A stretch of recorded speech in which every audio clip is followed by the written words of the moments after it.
Tips and ട്രിക്സിലേക്ക് ഏവർക്കും സ്വാഗതം.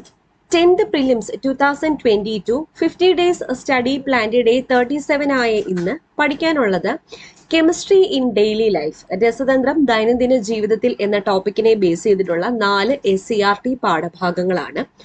ആദ്യത്തേത് 8th സ്റ്റാൻഡേർഡ് ചാപ്റ്റർ 16 ജലം, രണ്ടാമത്തേത് 8th standard chapter 17 ഫൈബറുകളും പ്ലാസ്റ്റിക്കുകളും, 9th standard chapter 5 ആസിഡുകൾ, ബേസുകൾ, ലവണങ്ങൾ, 10th സ്റ്റാൻഡേർഡ് ചാപ്റ്റർ 7 ഓർഗാനിക് സംയുക്തങ്ങളുടെ രാസപ്രവർത്തനങ്ങൾ. ഇത്രയും ടോപ്പിക്സ് ആണ് നിങ്ങൾക്ക് ഇന്ന് പഠിക്കാനുള്ളത്. അപ്പോൾ ഈ ടോപ്പിക്സിനെ ബേസ് ചെയ്തിട്ടുള്ള പ്രധാനപ്പെട്ട ചോദ്യങ്ങൾ നമ്മുടെ ടെലഗ്രാം ചാനലിൽ നിങ്ങൾക്ക് അറ്റൻഡ് ചെയ്യാവുന്നതാണ്. കൂടാതെ പ്രധാനപ്പെട്ട നോട്ട്സും ടെലഗ്രാം ചാനൽ വഴി ലഭിക്കുന്നതാണ്. ഓക്കെ, അപ്പോൾ ടെലഗ്രാം ചാനൽ ആരെങ്കിലും ജോയിൻ ചെയ്യാനുണ്ടെങ്കിൽ ഫസ്റ്റ് കമന്റ് ആയിട്ട് ഞാൻ ഇതിന്റെ ലിങ്ക് പിൻ ചെയ്ത് വെച്ചിരിക്കാൻ ജോയിൻ ചെയ്യുക. ഈ വീഡിയോയിൽ PSC കഴിഞ്ഞ വർഷം നടത്തിയ പ്രധാനപ്പെട്ട 2 പരീക്ഷകളുടെ ചോദ്യപേപ്പറുകളാണ് ഡിസ്കസ് ചെയ്യാൻ പോകുന്നത്. ചോദ്യങ്ങളെല്ലാം പഠിച്ചിരിക്കാം. അപ്പൊ സ്റ്റാർട്ട് ചെയ്യാം. എല്ലാവർക്കും വീഡിയോയിലേക്ക് സ്വാഗതം.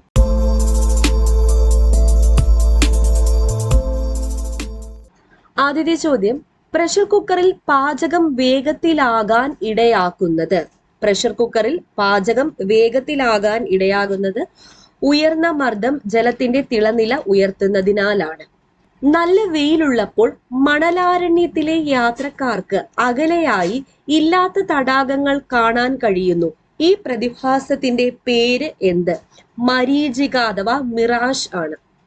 ശബ്ദത്തിന്റെ കേൾവിശക്തി അളക്കുന്നതിനുള്ള ഉപകരണം ഏതാണ്?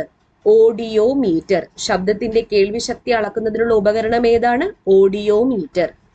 മൂലകത്തിന്റെ ഐഡന്റിറ്റി കാർഡ് എന്നറിയപ്പെടുന്ന ആറ്റത്തിലെ കണം ഏതാണ്? പ്രോട്ടോൺ ആണ് മൂലകത്തിന്റെ ഐഡന്റിറ്റി കാർഡ് എന്നറിയപ്പെടുന്ന ആറ്റത്തിലെ കണം. ഭൂവൽക്കത്തിൽ ഏറ്റവും കൂടിയ അളവിൽ കാണുന്ന മൂലകം ഏതാണ്?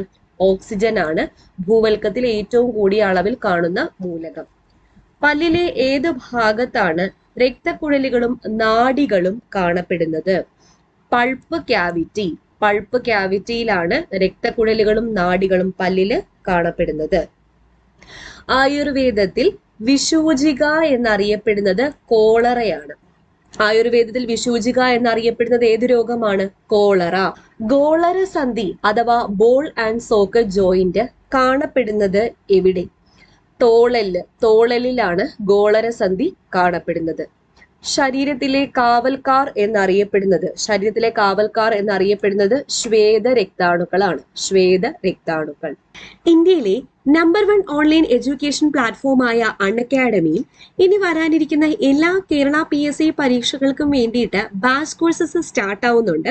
അൺഅക്കാഡമിയിൽ മെയ് മാസം 11-ാം തീയതി ഒരു ഫ്രീ ടെസ്റ്റ് ചാമ്പ്യൻഷിപ്പ് നടക്കുന്നുണ്ട്. 50 ക്വസ്റ്റ്യൻസ് 75 മിനിറ്റ്.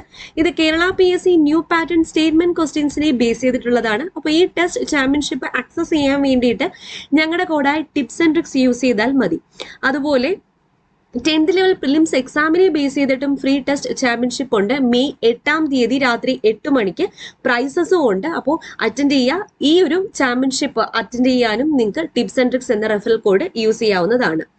കൂടാതെ ഡിഗ്രി ലെവൽ പ്രിലിംസിനെ ബേസ് ചെയ്തിട്ട് ഒരു ബാച്ച് കോഴ്സ് സ്റ്റാർട്ട് ആയിട്ടുണ്ട് മെയ് മാസം 4-ാം തീയതി. അതുപോലെ SCERTയെ ബേസ് ചെയ്തിട്ട് SCERT മാത്രം ഫോക്കസ് ചെയ്തിട്ട് ഒരു 100 day complete batch course April 27-നും സ്റ്റാർട്ട് ആയിട്ടുണ്ട്. അപ്പോൾ ഈ എല്ലാ കോഴ്സുകളും ഒറ്റ സബ്സ്ക്രിപ്ഷനിൽ നിങ്ങൾക്ക് ലഭ്യമാകുന്നതാണ്. 10% ഡിസ്കൗണ്ട് കിട്ടാൻ വേണ്ടിയിട്ട് ഞങ്ങളുടെ കോഡായ ടിപ്സ് ആൻഡ് ട്രിക്സ് യൂസ് ചെയ്താൽ മതി. ടിപ്സ് ആൻഡ് ട്രിക്സ് യൂസ് ചെയ്താൽ നിങ്ങൾക്ക് ഫീസിൽ 10% ഡിസ്കൗണ്ട് ആണ് ലഭിക്കുന്നത്. ഓക്കെ, ചാരനിറത്തോടു കൂടിയ മസ്തിഷ്കത്തിന്റെ ഉപരിതല ഭാഗം ഏത് പേരിലാണ് അറിയപ്പെടുന്നത്? ചാരനിറത്തോടു കൂടിയ മസ്തിഷ്കത്തിന്റെ ഉപരിതല ഭാഗം അറിയപ്പെടുന്ന പേരാണ് ഗ്രേ മാറ്റർ. Grey matter. താഴ്ന്ന ജാതിക്കാർക്ക് പൊതുനിരത്തിലൂടെ യാത്രാ സ്വാതന്ത്ര്യം, സ്കൂളുകളിൽ പ്രവേശനം എന്നിവ അനുവദിക്കുക എന്ന ലക്ഷ്യത്തോടെ 1907 അയ്യങ്കാളി ആരംഭിച്ച പ്രസ്ഥാനം ഏത്? സാധുജന പരിപാലന സംഘം. സാധുജന പരിപാലന സംഘം. ഉത്തേജനം എന്ന പദ്യകൃതിയുടെ കർത്താവ് ആരാണ്? സഹോദരൻ അയ്യപ്പനാണ്. സഹോദരൻ അയ്യപ്പൻ. INAയുടെ വനിതാ റെജിമെന്റിനെ നയിച്ചത് ആരാണ്? ഡോക്ടർ ലക്ഷ്മി സൈഗാൾ. ഡോക്ടർ ലക്ഷ്മി സൈഗാൾ. ബ്രിട്ടീഷുകാർക്കെതിരെ 1855-56 കാലഘട്ടത്തിൽ സാന്താൾ കലാപം നടന്നത് എവിടെയാണ്? ഛോട്ടാ നാഗ്പൂർ. ഛോട്ടാ നാഗ്പൂർ. ലാൽ ബഹദൂർ ശാസ്ത്രിയുടെ സമാധി സ്ഥലമാണ് വിജയ്ഘട്ട്. ലാൽ ബഹദൂർ ശാസ്ത്രിയുടെ സമാധി സ്ഥലം അറിയപ്പെടുന്ന പേരെന്താണ്? വിജയ്ഘട്ട്. മെക്കയിൽ ജനിച്ച സ്വാതന്ത്ര്യ സമര സേനാനി ആര്? മെക്കയിൽ ജനിച്ച സ്വാതന്ത്ര്യ സമര സേനാനിയാണ് അബ്ദുൽ കലാം ആസാദ്. അബ്ദുൽ കലാം ആസാദ്. ഇന്ത്യയുടെ ഏറ്റവും വടക്കേ അറ്റത്തുള്ള പ്രദേശം ഏതാണ്? ലഡാക്ക് ആണ്. ലഡാക്ക്. 1955 ഭിലായി സ്റ്റീൽ പ്ലാന്റ് ഏത് രാജ്യത്തിന്റെ സാങ്കേതിക സഹായത്തോടെയാണ് സ്ഥാപിതമായത്? സോവിയറ്റ് യൂണിയന്റെ സാങ്കേതിക സഹായത്തോടെയാണ് ഭിലായി സ്റ്റീൽ പ്ലാന്റ് സ്ഥാപിതമായത്. ഒരു പ്രധാന ഖാരിഫ് വിളയാണ്. താഴെ തന്നിരിക്കുന്നതിൽ പ്രധാന ഖാരിഫ് വിള ഏതാണ്? നെല്ലാണ്. ഇന്ത്യയിൽ ദൂരദർശൻ കളർ സംപ്രേഷണം ആരംഭിച്ച വർഷം 1982. 1982.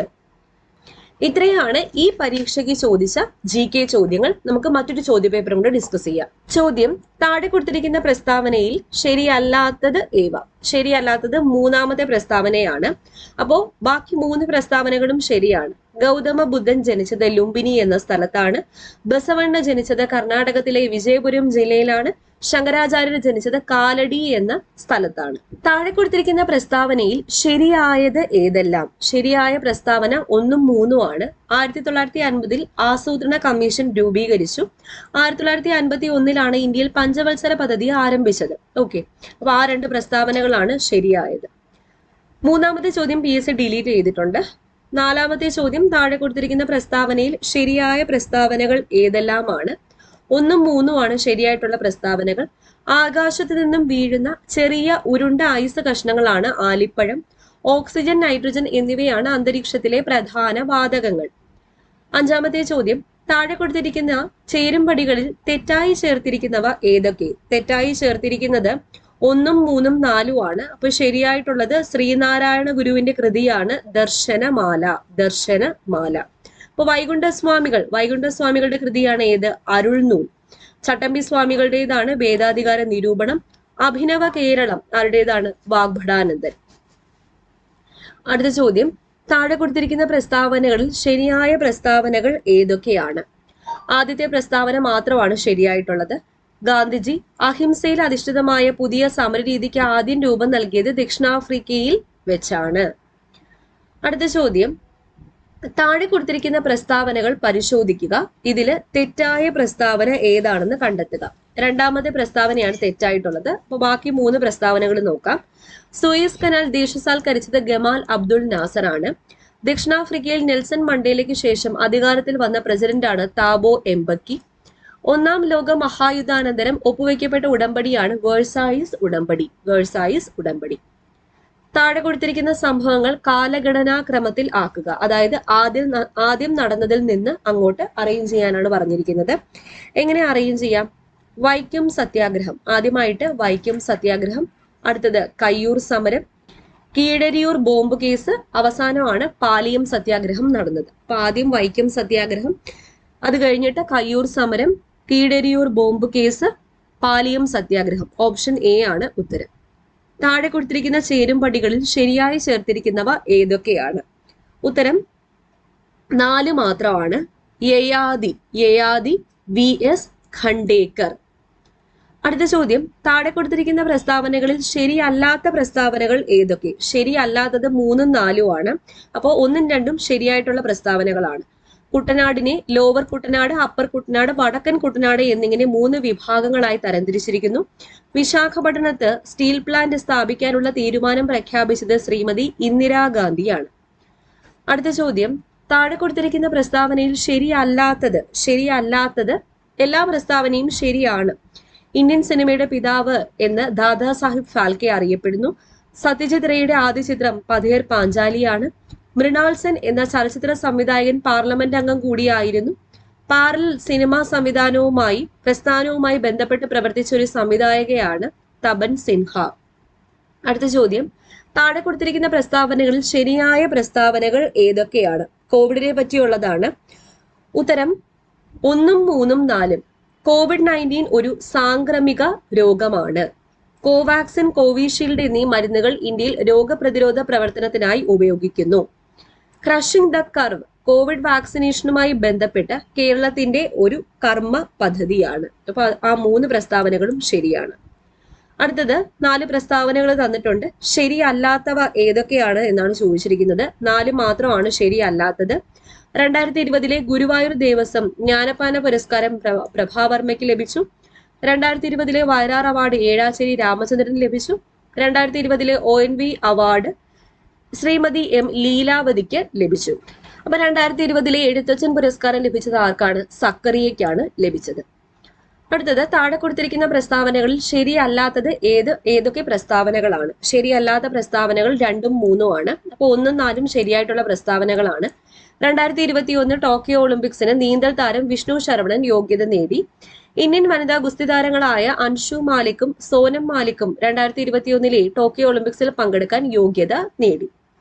അടുത്ത ചോദ്യം തെറ്റായിട്ടുള്ള പ്രസ്താവനകൾ കണ്ടെത്താൻ വേണ്ടിയിട്ടാണ്. 1ഉം 4ഉമാണ് തെറ്റായിട്ടുള്ള പ്രസ്താവനകൾ. അപ്പൊ 2ഉം 3ഉം ശരിയാണ്.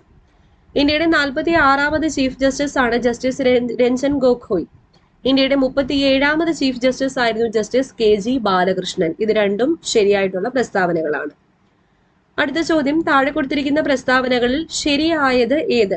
4 പ്രസ്താവനകൾ തന്നിട്ടുണ്ട്. ഇതിൽ ശരിയായിട്ടുള്ള പ്രസ്താവനകൾ 1ഉം 2ഉം 4ഉം ആണ്. 2020 ഡിസംബറിലാണ് ബുറേവി ചുഴലിക്കാറ്റ് വീശിയടിച്ചത്. നിവാർ ചുഴലിക്കാറ്റ് തമിഴ്നാട്, പുതുച്ചേരി, ആന്ധ്രാപ്രദേശ്, ശ്രീലങ്ക എന്നീ പ്രദേശത്തെയാണ് ബാധിച്ചത്. 2017 ഓഖി ചുഴലിക്കാറ്റ് നാശനഷ്ടങ്ങൾ വിതച്ചത്. അടുത്ത ചോദ്യം താഴെ കൊടുത്തിരിക്കുന്ന പ്രസ്താവനയിൽ തെറ്റായി രേഖപ്പെടുത്തിയിരിക്കുന്നവ ഏവ? തെറ്റായി രേഖപ്പെടുത്തിയിരിക്കുന്നത് 3ഉം 4ഉം ആണ്. അപ്പോൾ ശരിയായിട്ടുള്ള പ്രസ്താവനകൾ പഴശ്ശി ഡാം കമ്മീഷൻ ചെയ്ത പ്രധാനമന്ത്രി മൊറാർജി ദേശായി ആണ്. പഴശ്ശി സ്മാരകം മാനന്തവാടിയിലാണ്.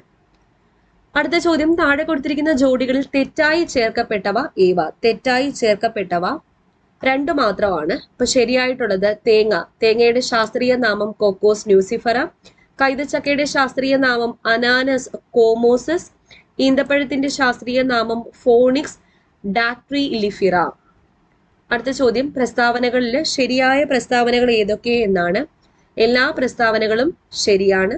1971 ലോകായുക്ത ഉപലോകായുക്ത നിയമം വഴി ആദ്യമായി ലോകായുക്ത എന്ന സ്ഥാപനം നിലവിൽ വന്നത് മഹാരാഷ്ട്രയിലാണ്. 2012 11ാമത് അഖിലേന്ത്യാ ലോകായുക്ത സമ്മേളനം ലോകായുക്ത പരിധിയിൽ ബ്യൂറോക്രാറ്റുകളോടുകൂടി ഉൾപ്പെടുത്തണമെന്ന് ശുപാർശ ചെയ്തു. അഴിമതി കേസുകൾ ലോകായുക്ത അന്വേഷിക്കുന്നു. 2019 മിസോറാം നിയമനിർമ്മാണ സഭ ഒരു ലോകായുക്ത ബില്ല് പാസാക്കി. അവസാനത്തെ ചോദ്യം താഴെ കൊടുത്തിരിക്കുന്ന പ്രസ്താവനകൾ പരിശോധിക്കുക. തെറ്റായ പ്രസ്താവനകൾ ഏതെല്ലാമാണ്? 4 മാത്രമാണ് തെറ്റായിട്ടുള്ള പ്രസ്താവന. നിശബ്ദ വസന്തം എന്നത് റേച്ചൽ കേഴ്സന്റെ കൃതിയാണ്. അപ്പൊ ബാക്കി പ്രസ്താവനകളെല്ലാം ശരിയാണ്. ജീവശാസ്ത്രത്തിന്റെ ഒരു ശാഖയാണ് പരിസ്ഥിതി ശാസ്ത്രം. പാരിസ്ഥിതിക ഘടനയുടെ ഏറ്റവും വലിയ അളവുകോൽ ബയോസ്ഫിയർ ആണ്. ജോർജ് പെർക്കിൻസ് മാഷിന്റെ ഗ്രന്ഥമാണ് 1864 പ്രസിദ്ധീകരിച്ച മനുഷ്യനും പ്രകൃതിയും. ഓക്കെ, അപ്പൊ ഇത്രയും ചോദ്യങ്ങളാണ് ഇന്ന് ഡിസ്കസ് ചെയ്യുന്നത്. ഉപകാരപ്പെട്ടു എന്ന് വിശ്വസിക്കുന്നു. ഞാൻ പറഞ്ഞതുപോലെ നമ്മുടെ ടെലഗ്രാം ചാനലിൽ SCERT പാഠഭാഗങ്ങളുടെ ചോദ്യങ്ങളൊക്കെ പ്രാക്ടീസ് ചെയ്യാവുന്നതാണ്. ജോയിൻ ചെയ്യുക. ഫസ്റ്റ് കമന്റ് ആയിട്ട് ടെലഗ്രാം ചാനൽ ലിങ്ക് പിൻ ചെയ്ത് വെച്ചിരിക്കാം. ഓക്കെ, അപ്പൊ വീണ്ടും കാണാം. താങ്ക്